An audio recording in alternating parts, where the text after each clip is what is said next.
박근혜 전 대통령 파면을 선고했던 이정미 전 헌법재판소장 권한대행이 문재인 정부의 종부세 위헌 소송에 나섰습니다.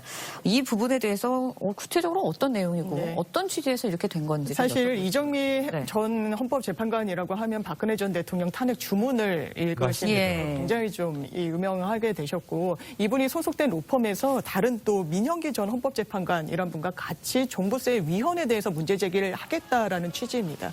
이 부분이 뭔가 문재인 정부의 종부세 정책에 반론을 드는 것 아니냐, 반기를 드는 것 아니냐라는 정치적 해석도 나오지만, 본인들은 그런 부분과 관련해서는 딱 절연해서 전혀 정치적인 의도 없이 이 종부세의 여러 가지 위헌적 요소 중에 몇 가지를 좀 거론해서 이 위헌 판단을 한번 받아보겠다는 그런 입장을 내놨습니다. 그렇군요. 사실 2008년도 노무현 정부에서 종부세 위헌 헌법 불합치 결정을 낼 때 주심 판단을 민형기 전 헌법재판관이 했었는데, 그분이 이제 여기에 포함이 합류가 돼 있는데, 과도한 세율, 재산세, 양도세, 종부세까지 삼중고다, 일시적인 이주택에 대한 형평성을 침해하고 있다.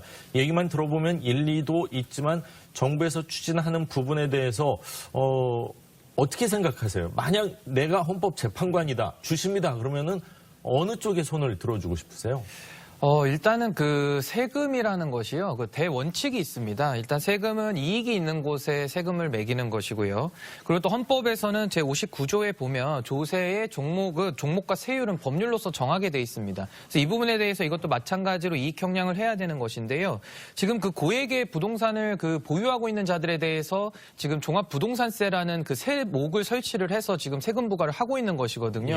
그럼 그렇게 됐을 때 어떻게 보면 보유세라는 것을 국세로 볼 수 있는 종합부동산세와 또 지방세로 볼 수 있는 그런 재산세, 이런 것들이 이중적으로 지금 부과가 되면서 또 거래세로 보는 그 양도세나 취득세 이런 것들도 동시에 부과가 되지 않습니까? 그러다 보면 이제 그 사적인 그 개인에 대한 재산권 침해 부분까지도 이게 문제가 될 수 있는 부분이 꽤 크기 때문에 물론 법리적으로 다퉈봐야 될 부분들이 좀 많이 있습니다만은, 일단은 이 판단의 결과는 헌재에서 아무래도 그 제도의 그 취지를 고려해서 아마 내지 않을까 그렇게 보고 있습니다. 네, 이전 권한대행 이번 소송에 참여하는 것을 두고 법조인으로서 해야 할 일을 하는 것일 뿐이다라는 입장을 밝히고 있지만, 일각에서는 문정부의 종부세 위헌 소송에 참여하는 것 정치적 해석이 좀 깔린 거 아니냐, 이런 이야기들이 있거든요. 네, 그런데 제 주변에도 이제 변호사들이 기본적으로 소득 수준이 좀 높은 편이고 종부세 과세 대상자인 분들이 많아서 이게 아마 본인 주변에서의 이런 문제의식을 많이 듣게 되시면 이 통상의 분들이 느끼시는 것보다 문제의 그 정도를 더 높이 체감하실 수는 있을 것 같습니다.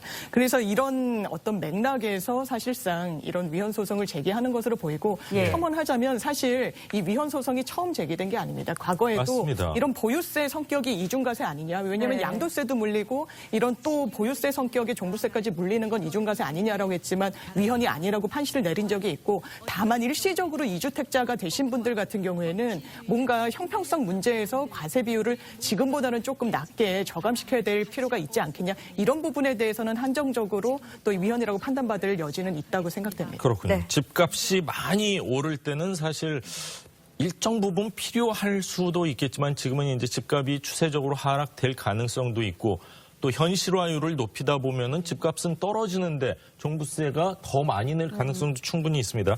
자, 이런 가운데 작년 1월부터 11월까지 무려 초과 세수가 60조 원이 육박했다고 합니다. 60조 원에 육박했는데 지금 양도소득세가 한 2배 이상 거쳤고요. 상속증여세, 부동산과 관련해서만 23조가 더 거쳤거든요.